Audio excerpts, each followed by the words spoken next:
Welcome back to the FHIR in 5. We're up to the letter R, and I really struggled with this particular entry because there's so many R's that I could have chosen. I could have chosen resources, I could have chosen references, but I've settled on REST and RESTful approach to querying and dealing with FHIR server. So before we launch into some of the specifics of REST in a FHIR context, just a definition of what REST is. I've just picked this one from the web. You'll see the source there, but it stands for representational state transfer.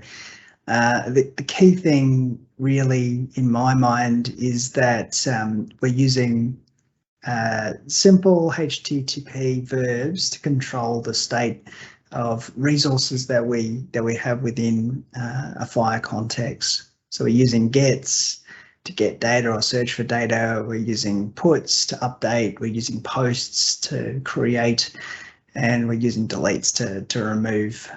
So that's the high level view of REST. So just some specifics around FHIR. So the actions on the left there, the verb on the right, and the level on the far right. So there's some actions that we can take on instance level. So if we think about a patient, so I've got a patient in my system and I want to get that particular patient or read that particular patient from the FHIR server. So in that action, I would do a get on the patient resource with the ID, the internal ID of the resource, and I get back the entry.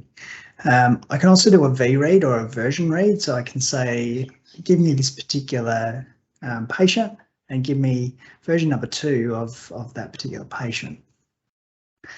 So we can do an update. So if the patient already exists on the FHIR server and we might have done a previous get to get the current information, and we can do a put to update that information. The key thing about a put operation is it's going to update the entire resource with the content that you give it. So it's not just going to replace the information that you provide in the payload. It's going to replace the whole payload with what you've just given. So just be careful there. Patch allows you to update a portion. So where you do want to update just a part of a particular FHIR resource entry, you can do that with the patch. It's not often used, but yeah, you can certainly use it for that capability. Delete, obviously removing entry from the FHIR server. Whether it physically deletes it from the FHIR server is up to the implementation itself, but that's the action that the delete does. So those instance level entries are all about the individual items within the FHIR resource.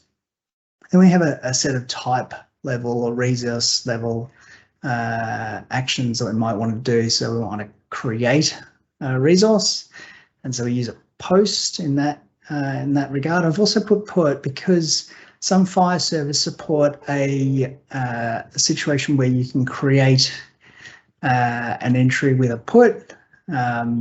If it doesn't exist, and you can give it your own identifier as a part of that particular put or update action, but it's not supported by all FHIR servers, so just keep an eye out for that. And then the history, you can get a history for a particular resource, so you can say, give me all of the updates for a particular FHIR resource. And you'd probably want to give it some criteria in which you want to see those updates. And then there's some global kind of actions that we can take place. So we can get the capability statement of your FHIR server with the get on metadata. We can post transactions or batches of resources to your FHIR server. So particularly when we want to post a batch of information, and there might be relationships between the data, and we're saying to the FHIR server we're going to post this batch of records, or in the case of a transaction, we're going to post this transaction to the FHIR server. If any of the updates fail, we want you to roll it back as you would expect in a transaction style approach. We can also get the history of the FHIR server, and we can do some typical searches, the normal queries based on the FHIR server. So the key things around searching in the FHIR server. So if we look at the type level search, the response that you get from a search in that regard is a bundle containing the records that match that particular criteria. If we do instance level actions like a read or a VRead, we're going to get the resource back, not inside a bundle, but just by itself. So if we do a get on a particular patient ID, then we'll get that patient resource back. If we do a search for patient based on some criteria like and the identifier equals 1, 2, 3, 4, then we'll get a bundle containing patients that match that criteria. There might only be one patient that matches the criteria, but it'll still be inside a bundle. So it just depends on how you query the FHIR server as to the payload you're going to get back and what the expectations provided by that particular FHIR server when you put data back in.